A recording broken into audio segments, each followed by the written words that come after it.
Hi guys, welcome to my blog. और ये मेरा पहला ब्लॉग है। होप आप लोग को अच्छा लगेगा।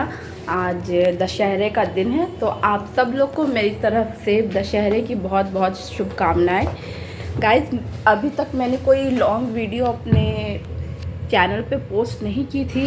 पोस्ट करनी थी मुझे, और आज दशहरे का दिन था, नवरात्रि ख़त्म हो चुकी थी, तो मुझे लगा क्यों ना आज ही वीडियो पोस्ट की जाए। बहुत ज़्यादा खांसी आ रही है, मैं गला सूख रहा है मेरा, क्योंकि मेरे घर में मैंने ना अभी अभी नज़र उतारी है, और नज़र उतारने के लिए मिर्च का यूज़ किया था, जिसकी झार अभी भी घर के अंदर है। और नज़र मैंने क्यों उतारी थी गाइस, ये भी मैं आपको बताऊंगी।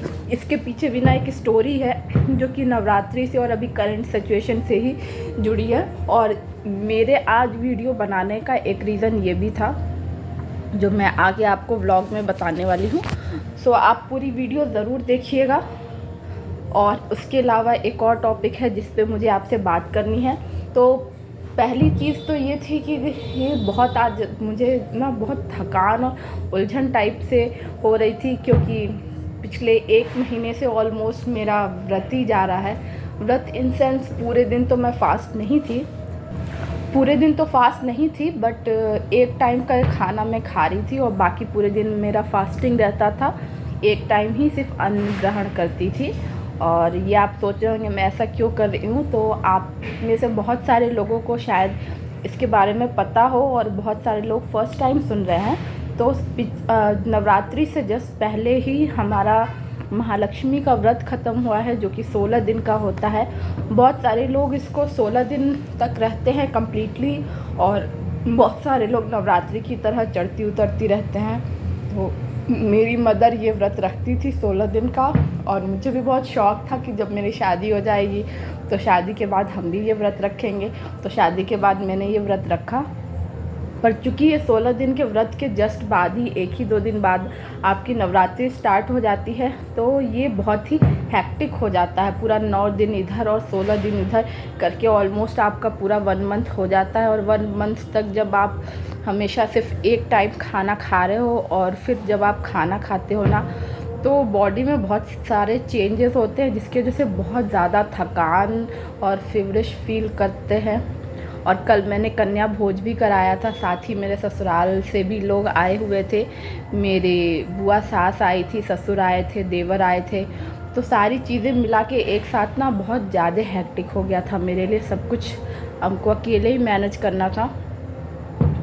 तो आज मन तो बिल्कुल भी नहीं कर रहा था कि मैं ये व्लॉग बनाऊं, फिर मुझे लगा कि शायद व्लॉग बनाने के लिए आज से बेटर दिन और कोई नहीं होगा, तो इसलिए मैं ये व्लॉग आपके लिए शूट कर रही हूँ।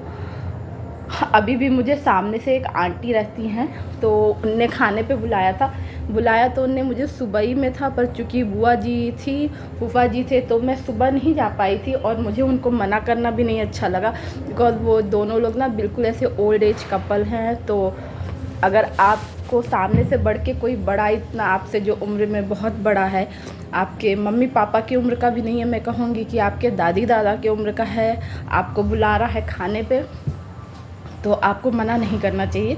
तो मैंने उनसे बोला कि अभी मैं सुबह में तो नहीं आ पाऊँगी, क्योंकि जिस समय आंटी जी आई थी तो मैं बुआ फूफा जी को उस समय खाना खिला रही थी। तो मैंने उनसे कहा था कि मैं शाम को आऊँगी, और अभी मैं शाम को गई थी वहाँ, तो लेकिन ताला लगा हुआ था। पर जब मैं वहाँ गई तो मेरे घर के जस्ट सामने ही ग्राउंड है, वहाँ पे चल रहा था ये दशहरा का फंक्शन चल रहा था। और वहाँ पे आपको मैं बताऊँ कौन सा सॉन्ग चल रहा था। वहाँ पे सॉन्ग चल रहा था, क्या था मुझे अब सॉन्ग याद नहीं आ रहा है। सॉन्ग था, हाँ देखो ये सॉन्ग मेरे दिल के सबसे करीब था। पर आपसे बात करने में ना वो होता है कि चीज़ें दिमाग में रहती हैं पर ज़ुबान पे नहीं आती हैं। तो सॉन्ग था, श्री रघुवर कोमल नयन को पहनाओ वरमाला। आप में से बहुत सारे लोगों ने ये सॉन्ग सुना होगा, बहुत से ने नहीं सुना होगा, तो मैं आगे आपको वीडियो ऐड कर दूंगी उसकी छोटी सी। तो ये सॉन्ग मेरे दिल के बहुत करीब था। श्री रघुवर कोमल चरण नयन गाना ठीक से नहीं याद है मुझे, पर बहुत अच्छा लगता है मुझे सॉन्ग, क्योंकि ये सॉन्ग ना गाइस मेरी शादी के टाइम पे मेरे वरवाला में बजा था और मैंने ये सॉन्ग सेलेक्ट किया था, तो बहुत क्लोज़ है मेरे। तो वो सॉन्ग जब मैं सुन रही थी खड़ी होके ना बालकनी से, तो बिल्कुल मेरे माइंड में शादी की पूरी चीज़ें एकदम रिप्लेस ही हो गई और सब कुछ याद आने लगा। हस्बैंड की भी याद आने लगी, क्योंकि हस्बैंड अभी यहाँ पर है नहीं, तो बहुत अच्छा था। पर उनके घर में ताला था, फ़िलहाल ताला लगा था अंकल आंटी जी के। तो मैं वापस आ गई घर। वापस घर आई तो मैंने सोचा चलिए आप लोग के लिए व्लॉग शूट कर लिया जाए। आप लोगों ने एक चीज़ देखी होगी गाइस, जो मैं आपको बात बताने वाली थी अभी, वो बात ये थी कि नवरात्रि में मतलब कन्या भोज होता है हर साल, आप लोग भी करते होंगे, मेरे घर भी होता था। तो शादी के बाद से पहली बार जब नवरात्रि पड़ी थी तब भी मैंने कन्या भोज किया था, और इस बार भी मैंने सोचा था कन्या भोज करूँगी। सोचा नहीं था, मैंने कन्या भोज किया भी था।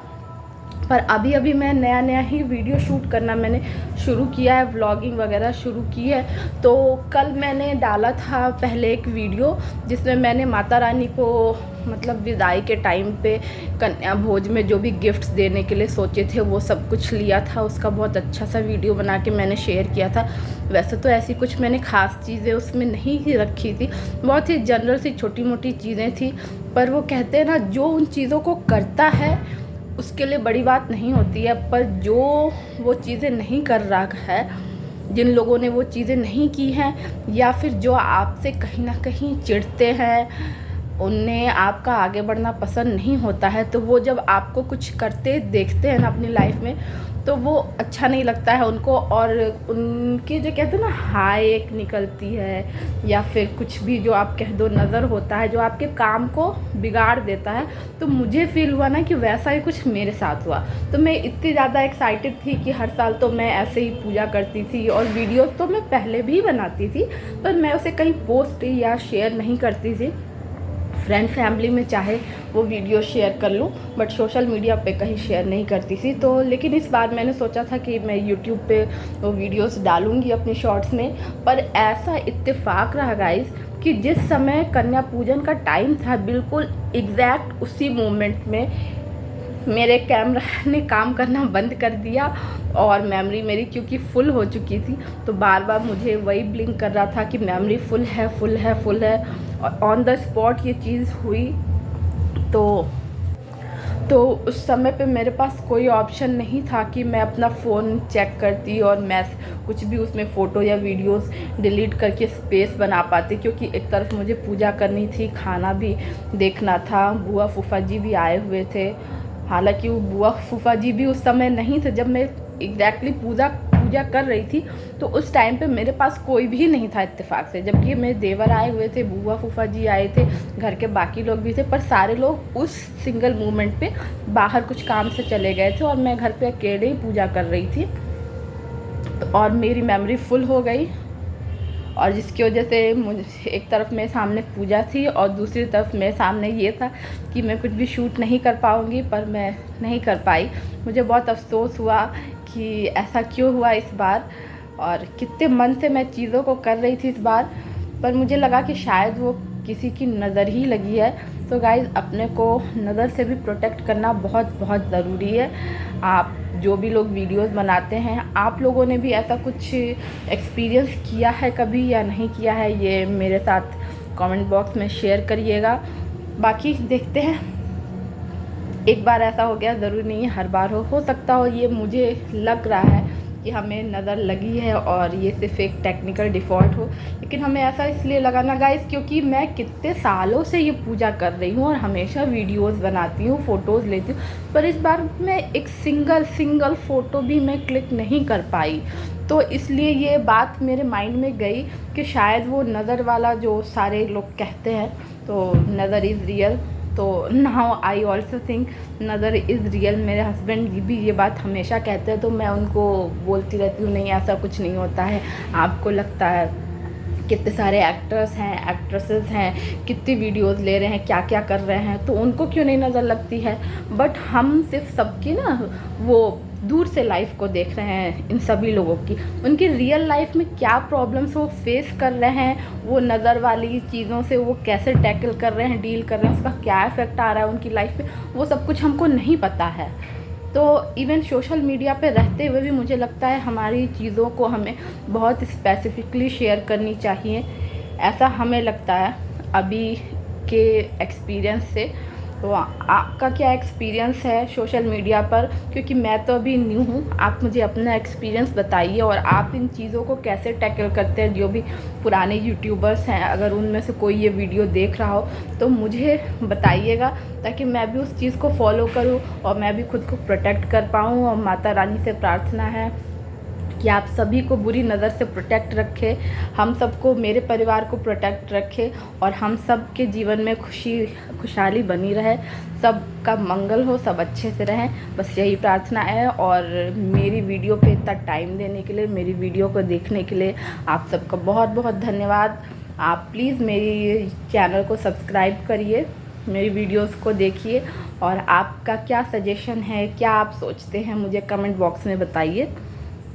और मैं कोशिश करूँगी कि आगे भी आपके लिए अच्छे अच्छे व्लॉग ऐसे ही ले आती रहूँ और अच्छी अच्छी शॉपिंग रिव्यूज़ ले आऊँ आपके लिए, यही मेरी कोशिश रहेगी हमेशा। मेरी वीडियो वॉच करने के लिए thank you so much. Channel को सब्सक्राइब करिएगा, वीडियो को लाइक करिएगा। नमस्ते, प्रणाम, शुभ रात्रि।